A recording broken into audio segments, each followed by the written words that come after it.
probability of compound events, we're going to talk about a really, really easy example.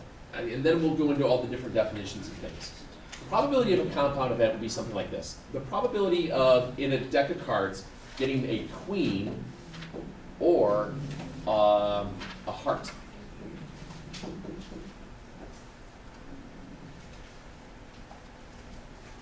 Okay. The probability of getting a queen or a heart. So when you start talking about compound, that means more than one thing is really occurring. Well, as you break this in further, think of it this way. How many queens are in a deck of cards? There are 4 of them, which means what you're doing here is you have 4 out of 52 of them are queens, but how many hearts are there? There's 13 possible hearts, but one of them is the queen of hearts. See where I'm going with that? So you're basically looking at the possibility of what's called a double count. All right. So the probability of picking a queen or a heart would wind up being, what was that? 16 out of 52, 8 out of 26, 4 out of 13. So the probability that I flip over a queen or a heart is 4 out of 13. Yeah, roughly. Okay. Let's get some more new cards. It's starting to get flimsy.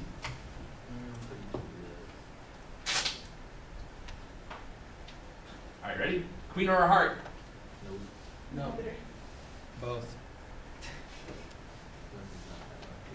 Queen or a heart? Both. No. I can't even see. So 1 and 3. This is basically a 1 and 3 here. Queen and a heart? No. I thought we were guessing them. Queen and a heart? No. No. No. We secretly see No. all the queens in the heart. Yeah. No. No. No. That's what I said. How many have we done now? Barely 9. No. I No. think we're on 10. Hey! There's one. Wow. So that's a compound event. Okay. So we have what are going to be called mutually exclusive. You guys have done Venn diagrams before, right? No. What? You say no. Probability of being in band, students in band, students in choir, students in band and choir, the overlap. You're not gonna make us draw I've this never out. done. Oh, no. I'm just using this as an example. Okay. So what happens here is when you're talking about unions and intersections, you're looking at compound events. 2 things that can occur. Sometimes there's an overlap. Okay. I think isn't there a softball player that's also throwing and track? 2 sports. You have softball players. You have track athletes. So you have softball athletes, track athletes, and you have the overlap, softball track people. But still, there's an overlap. All right. How do you do it? I guess she just throws, right? She's Nelson. I forgot her first name, but She's not gonna okay. I can imagine that'd be a lot. I think when I was in high school, it's still you know how football and boys soccer at the same time. We actually had at my high school one of the soccer players was the kicker on the football team.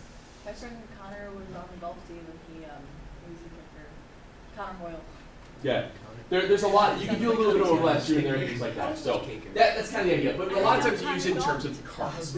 So what we're doing here is if you've got any intersection, then you've got a compound event. If you don't, you have what's called a mutually exclusive event, where you don't have to worry about the things happening.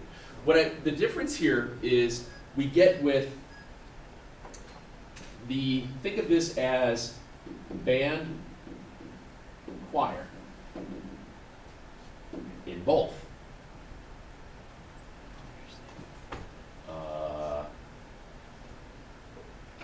Algebra to honors,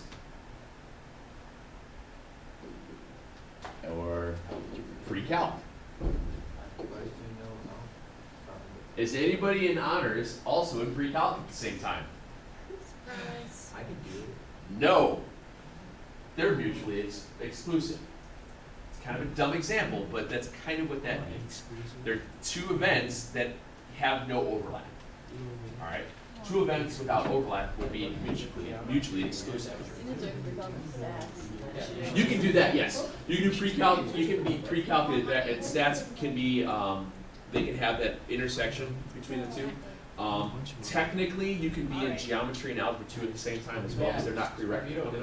Yeah, Vito did it. Yeah, it was hard. He said Very, very awful. So it's not something we recommend at all. he needs pre-calc too. So here's what we have. There's two setups for these. If you have an intersection, intersecting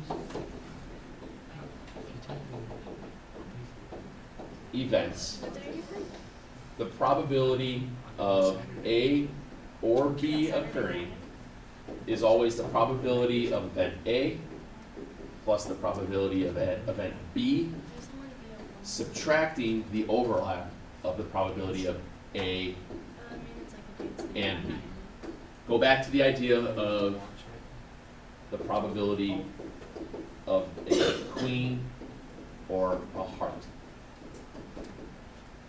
And we wrote it as 4 out of 52 plus 13 out of 52. And we subtract the 1 out of 52 to equal it out. There's overlap. Overlap a lot of times comes in with cards. And that's why that's why we spent that extra day last week talking about cards, to understanding how many cards are in a deck, what are the suits, and how many of them are each of them are, things like that. That's why I was kind of setting you up for this. Okay? Wouldn't it be like kind of like, instead of saying like probability of A and B, it'd be the probability of like the overlap? That is the overlap, the probability of A and B occurring. Okay. Because then your overlap for a queen and a heart would be the queen of hearts. Okay. There is another term that you're heading towards there, Emma, called such that, A such that B. So what's the probability of A occurring after B did? Things like that. I think we'll get to that Friday. If we're lucky, we'll get to that on Friday. Because I'm still trying to play around with how much probability we need to get through to make our lives okay, and not too much of it that makes our lives awful. Because there's, like I said before, there are so many different levels of probability and stats that we can go into, and I don't really want to get too nutty with it for you. I want to know the probability one person being chosen out of either. 1 over how many people in the Forgot the numbers? word. That is also named Jacob and also not in that. 6%. I can't say 6 because that's not a probability, so I had to throw the percent in there quickly to see how my mind was working. Now, the mutually exclusive one is different. What's the probability that you get attacked by a shark? 3 out of 5. Mutually exclusive, the probability of A or B. Mutually exclusive just means that there is no overlap between the two probabilities. In this case, you're just adding the two probabilities together. That's just the probability that A can occur plus the probability of event B can occur. Going back to an example of cards, a mutually exclusive example of that is what's the probability of getting a 7 or a jack? Is there any overlap between 7s and jacks? No. There is no 7 of jacks, and there is no jack of 7s. And if there are 7 jacks in a deck, you're cheating. See what I did there? Sweet.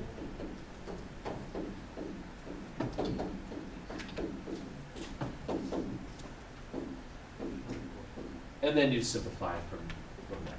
Okay.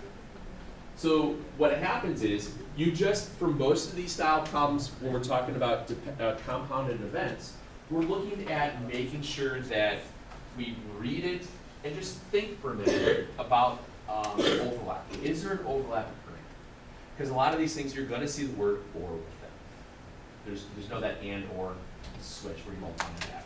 All right. May? May.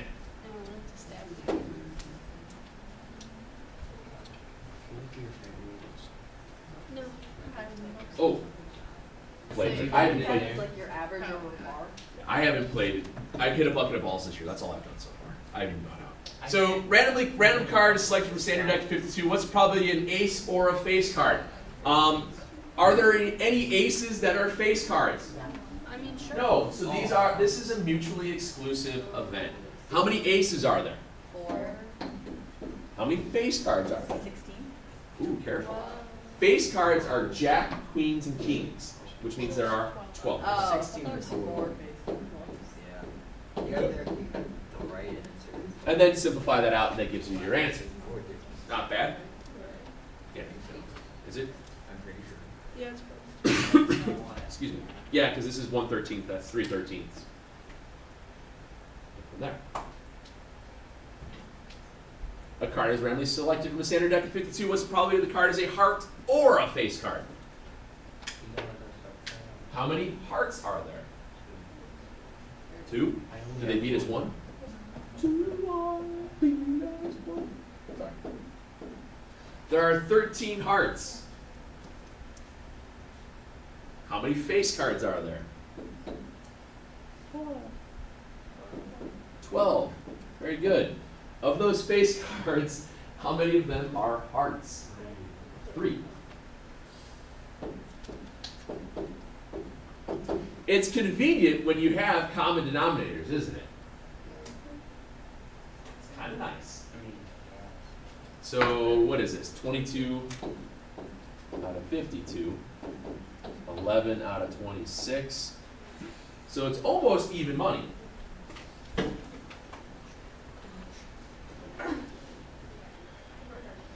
we go. For a while. Almost even money here. Nope. Nope. Yes! Hey! Eli. We go to Sizzler. What Men Can't Jump? Movie. They won a bunch of money gambling, playing basketball. They said, we go to Sizzler. We go to Sizzler. Yeah, no one goes Jeopardy or something. Yes. Yeah. Yes, I know Rosie it. Perez. Yeah. What was it called again?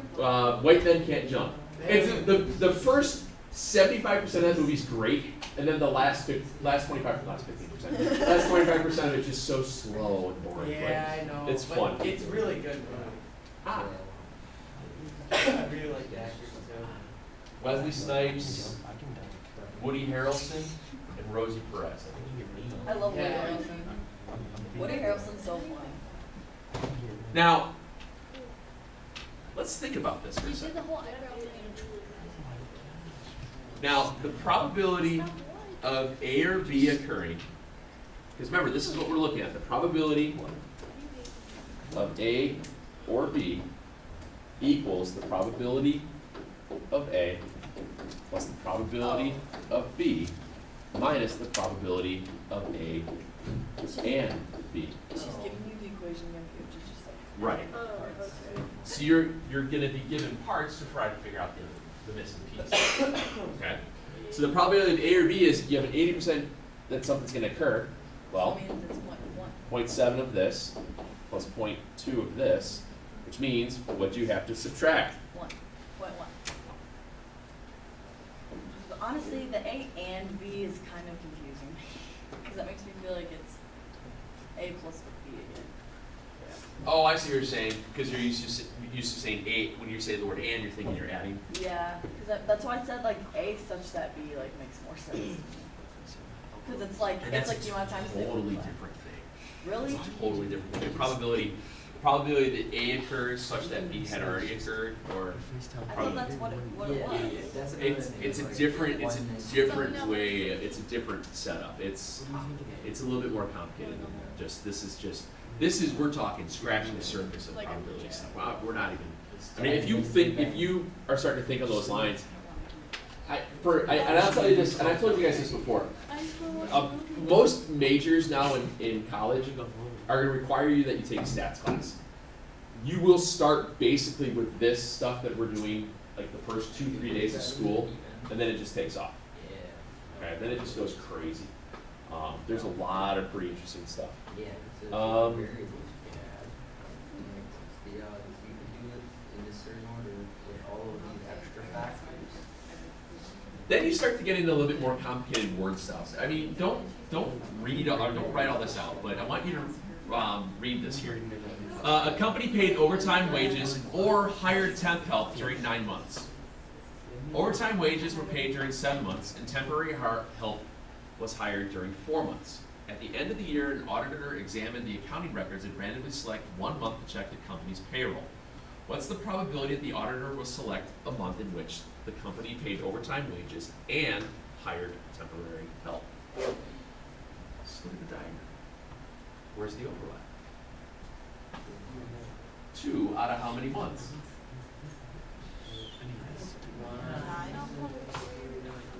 Out of 9 months.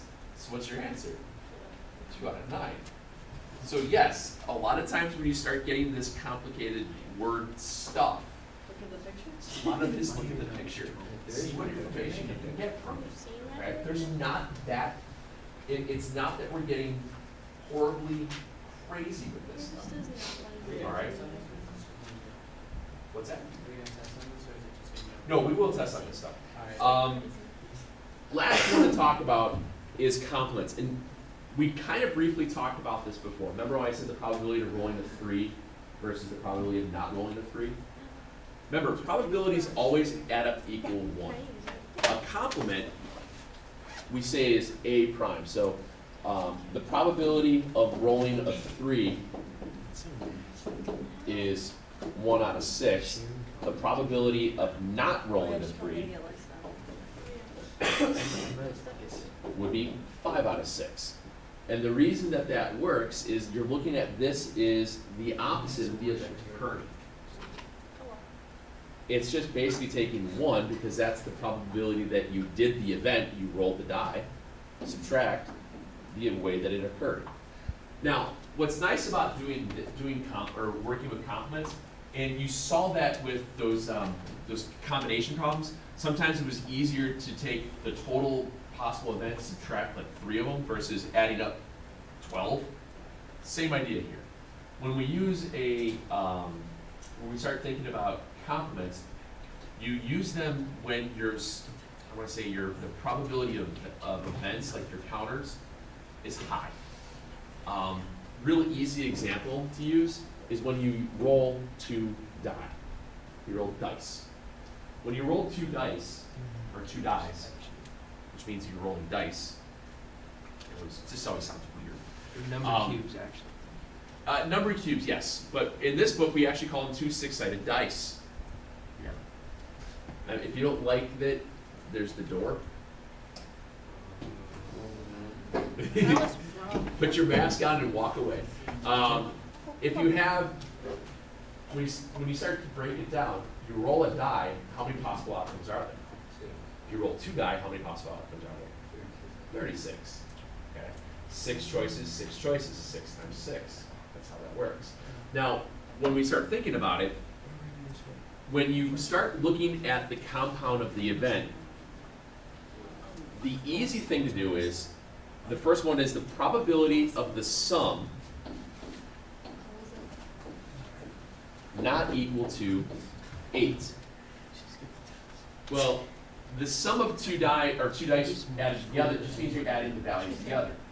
Well, instead of just counting 1, 2, 3, 4, 5, 6, 7, instead of counting them all out, it's easier to count the numbers that equal 8 and subtract that from the whole. Does that make sense? Because in this case here, the whole, there's 36 possible. Well, how many of these things equal 8? Well, I've got 1 little, 2 little, 3 little dice, 4 little, 5 total dice. There are 5 of them that equal 8, which means how many of them don't equal 8? 31. So what we're doing here is that you use the complement, taking 36 possible, subtract 5 to give you your answer. That's why we use complements. Complements are easier to use when you have, there's less mathing, if that makes sense. Okay, there's less mathing involved. Very good, very good. Okay. What was the other one? The sum was greater than or equal to 4. Well, the sum is greater than or equal to 4. Would it be easier to count all the sums that are less than 4? Yeah. So the sums in 2 die that are less than 4 are 3 of them, which means instead of adding up all the other ones, which is hard, because I only have 20 fingers and toes, and I don't have friends that have fingers and toes. Why did you do the 5 over 36? There's 5 of them that add up to equal 8. Oh, okay. That's where it comes from. So the sum not equal to, sum that was less than, or sorry, the sum that was greater than or equal to 4 is easier to count by the sum less than 4. So there are 36 possible outcomes. Subtract the 3, and that leaves you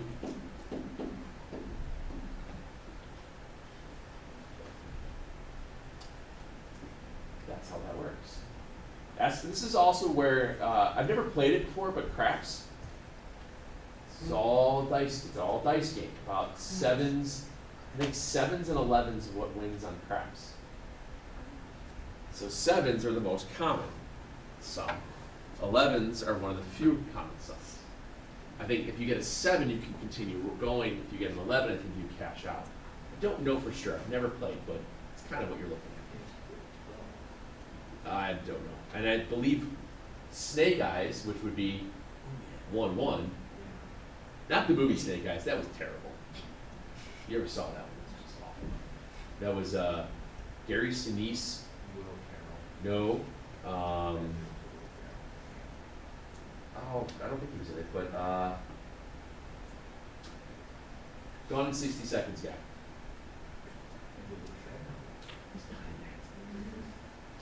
Bad Hair Piece. Nicolas Cage. Thank you.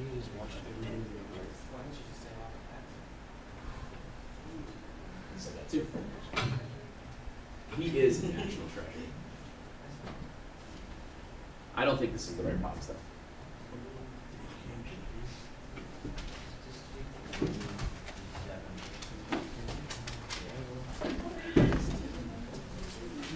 Should we add this on the last night's words?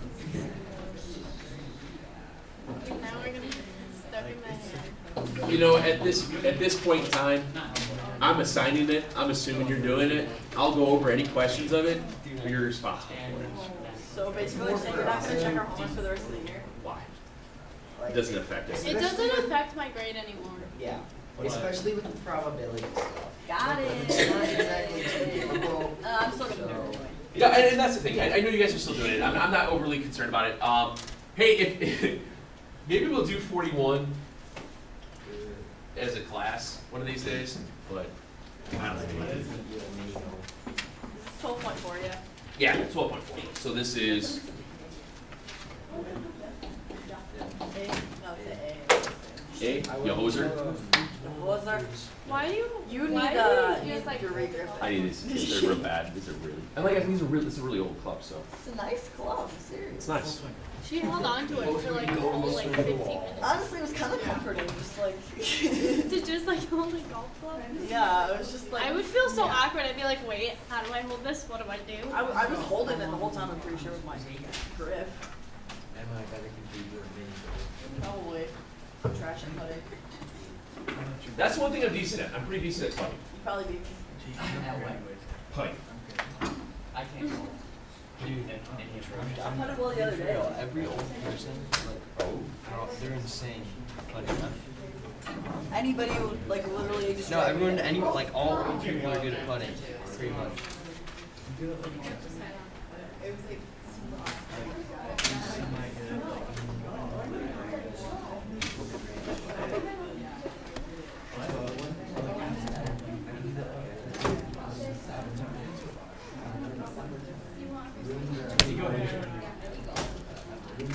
Tell you the yardage?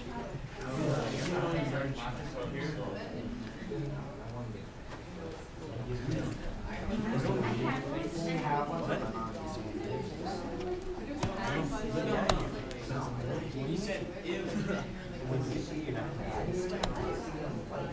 I like his ass.